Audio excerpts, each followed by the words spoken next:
अस्सलाम वालेकुम। आज का हमारा टॉपिक है विटामिन B9 यानी कि फोलिक एसिड या जिसे फोलेट भी कहते हैं।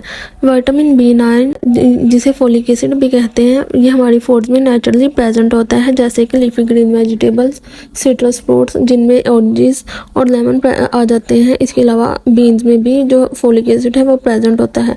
फोलिक एसिड हमारे लिए बहुत ज़्यादा इम्पोर्टेंट होता है। इसके अलावा जो फोलिक एसिड के सप्लीमेंट्स होते हैं, इनसे भी हम फोलिक एसिड ले सकते हैं। फोलिक एसिड वाटर सोल्यूबल जो है विटामिन है, यानी कि ये वाटर में अब्जॉर्ब होता है, फैट में अब्जॉर्ब नहीं होता। तो अगर जब हम फोलिक एसिड लेते हैं तो जो लेफ़्ट ओवर फोलिक एसिड होता है वो यूरिन से हमारी बॉडी से एक्सक्रीट आउट हो जाता है। इसका मतलब ये है कि हमारी बॉडी में फोलिक एसिड स्टोर नहीं होता। इसलिए हमें अपनी रेगुलरली रूटीन में जो फोलिक एसिड है उसकी ज़रूरत होती है, अपनी फोलिक एसिड की डेफिशिएंसी को पूरा करने के लिए, अपनी रिक्वायरमेंट को पूरा करने के लिए। विटामिन B9 या फोलिक एसिड के हमारी बॉडी में बहुत ज़्यादा इंपॉर्टेंट फंक्शंस हैं, जैसे कि ये टिश्यूज़ की ग्रोथ और सेल्स को वर्क करने के लिए भी हेल्प आउट करता है। इसके अलावा ये विटामिन B12 और C के साथ मिलकर काम करता है, जिससे ये न्यू प्रोटीन्स बनाता है या फिर इनकी ब्रेकडाउन और इन्हें डिफरेंट बॉडी फंक्शन में यूज़ करता है। इसके अलावा ये रेड ब्लड सेल्स की फॉर्मेशन में भी हेल्प आउट करता है और प्रिवेंट करता है एनीमिया से, यानी कि अगर बॉडी में डेफिशिएंसी हो, आयरन डेफिशिएंसी हो, तो ये उसे भी प्रिवेंट करता है। फोलिक एसिड DNA, RNA और बॉडी के जेनेटिक मटेरियल की प्रोडक्शन में भी हेल्प करता है। इसके अलावा जब हमारे सेल्स और टिश्यू रैपिडली ग्रो हो रहे होते हैं, ये उनके प्रोडक्शन में भी हेल्प करता है। अगर बॉडी में फोलिक एसिड की डेफिशिएंसी हो जाती है तो इससे डायरिया हो सकता है। इसके अलावा ग्रे हेयर्स, माउथ अल्सर यानी कि मुंह में जो छाले हो जाते हैं, पेप्टिक अल्सर यानी कि लीवर का अल्सर हो जाता है। इसके अलावा जिन बच्चों में फोलिक एसिड की डेफिशिएंसी होती है, उनकी जो ग्रोथ है वो भी सही तरीके से नहीं हो सकती। हम अपनी फूड से जो है वो इतना फोलिक एसिड नहीं ले सकते जितनी हमें ज़रूरत होती है। तो जो वो वुमेन जो प्रेग्नेंट होती हैं, तो उन्हें अपनी फोलिक एसिड की डेफिशिएंसी को पूरा करने के लिए फोलिक एसिड सप्लीमेंट्स लेना होते हैं।